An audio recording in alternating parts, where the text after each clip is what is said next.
చేశాం చాలామందికి. అహింసా సత్యమస్తేయ శౌచమింద్రియ నిగ్రహం మాతృవత్పరదారాశ్చ పరద్రవ్యాని లోష్టవతు ఆత్మవత్ సర్వభూతాని ఏష ధర్మ సనాతన. అంతే, సింప్లిఫై చేసి మనకు ఒక్క శ్లోకంలో చెప్పేశారు ధర్మం అంటే ఏమిటి అని. అహింస మొట్టమొదటిది. ఎవరిని హింసించకుండా ఉండు. నేనెందుకు హింసిస్తానండి, నాకు అసలు అవకాశమే లేదు, ఆ ప్రవృత్తే లేదు నాకు అంటే, హింస అనేటువంటిది మానసిక హింస కూడా ఉంటుంది, వాక్ హింస ఉంటుంది.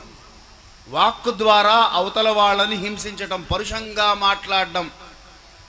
అత్తాకోడళ్ళకి పూర్వం రోజుల్లో ఉండేది, ఈ రోజుల్లో లేదులేండి.